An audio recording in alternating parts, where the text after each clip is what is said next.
4-4-2 tactics have been heavily requested, so if you enjoy this and it helps you, let's hit 200 likes on the video and I'll give away some FIFA points to someone who subscribes and comments down below. If any of you guys want me to try and hit you a 20-0 this weekend, link in the description. My service is back up and running. We've still got so many of you guys that enjoyed the best team of the season rewards last year, and we plan to have another absolute banger. So get involved for this weekend, and I'll see you there. If you want the cheapest FC24 coins to get ahead of the competition, check out MMOEXP by clicking the link down below and use code JambooUK for 5% off. Okay, so these are the boys that are going to be going into Foot Champions for me this weekend. I will be going for the world's first 20-0 rewards, as I did every week during TOTS, actually. That was some of my funnest times on YouTube. So, you know, if you guys want to end up seeing those rewards,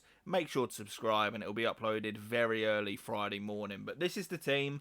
I'm going to be showing you guys the 4-4-2 today. It's been super heavily requested and it's really good this year. So I'm hoping that you guys can get something out of this one.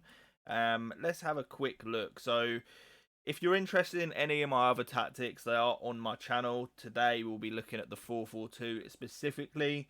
And it's not my go-to formation by any means. That would be a 4-3-2-1. But the 4-4-2, very good this year, as I say.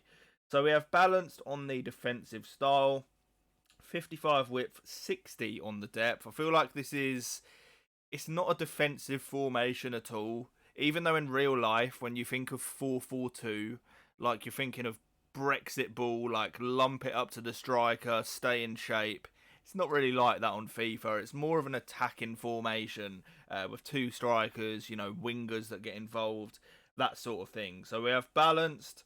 Direct passing, 55 on the width. It is obviously quite a narrow formation by trade, and you sort of have the mix, right? Because you have the left and right mid, but you don't want those two centre mids getting pulled out and leaving a gap in the middle. I feel like 55 width is a very good balance. We have 6 players in the box, and then 1 on the corners and free kick. So of course, this is how I have to set it out. Kante is not ideal for a centre mid in a 4-4-2, but I have no other choice.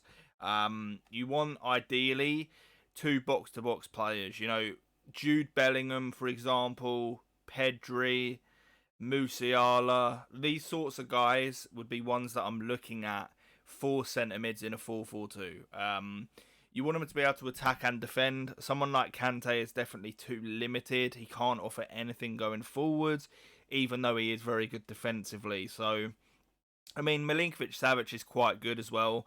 He doesn't have, like, the legs, but it doesn't seem too important this year, to be honest. So, someone like Savic is a good one. We obviously have the 2 wide players. I may actually...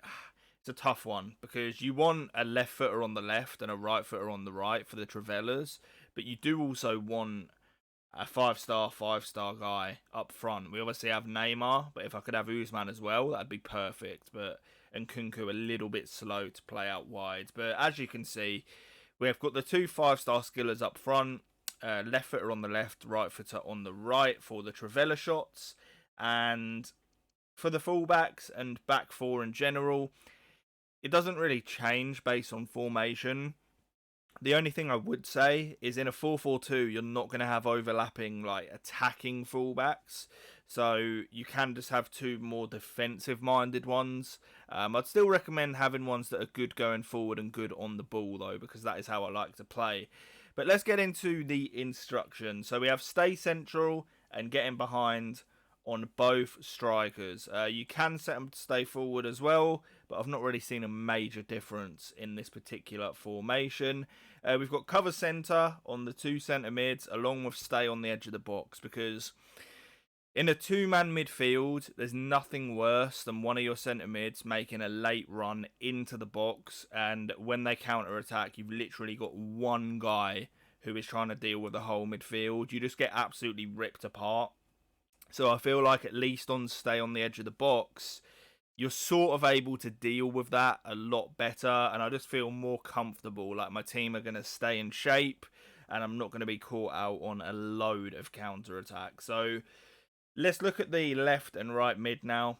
We have comeback on defense, stay wide, and get in behind. So the comeback on defense, that's obvious. You know, you want as many players getting back as possible. That is what makes those 5 and 3 at the back formation so OP, because you're almost defending with like 8 players and then attacking with so many as well. So that's what we're trying to replicate here. We do have the comeback on defense, but we also have the get in behind. So they're going to be going up and down the wing all game, and you're not going to get punished stamina wise for that, or at least not enough. We do have stay wide as well. This is definitely one that you can test, and if there's something else you prefer, by all means you can try it. Some people may like cut inside for this, some might just want balanced. For me, if I'm using a 4-4-2, like the way I'm looking to play is to get the ball down the wings and then look for cutbacks into the strikers. So for me, stay wide is perfect. I feel like I can attack and use this formation the way I'm comfortable with.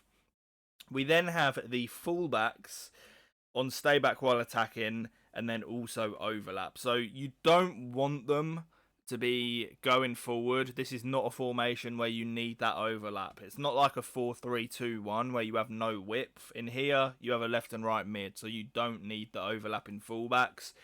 If you're looking to use this formation as like one to chase a game in, then by all means you could put this on balance and overlap. But in general, if you have overlapping fullbacks in a 4-4-2, you're going to end up getting ripped apart on the counter attack. So I would definitely recommend just keeping those guys on stay back. But that is the 4-4-2.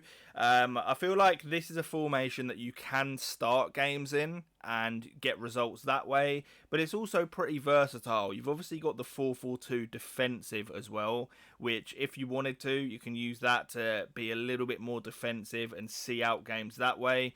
But for the 4-4-2, you know, I'd recommend it as a formation that you can be comfortable starting with, actually attacking your opponent, and it can also be used as a very attacking setup. You know, if you used it as your one where you're a couple of goals behind, you can put press after possession loss on, you can have those strikers set to stay forward, higher depth, and that's what it's very good at. The only thing I wouldn't recommend it for is like an ultra defensive. It's definitely more an attacking minded formation than it is a defensive one. But hopefully this helps you guys. If you have any questions about anything in this video or any of the formations that you've heard me speak about, then please do let me know. Subscribe if you're new to the channel. I'd love to hit 100k one day. And peace. I'll catch you next time.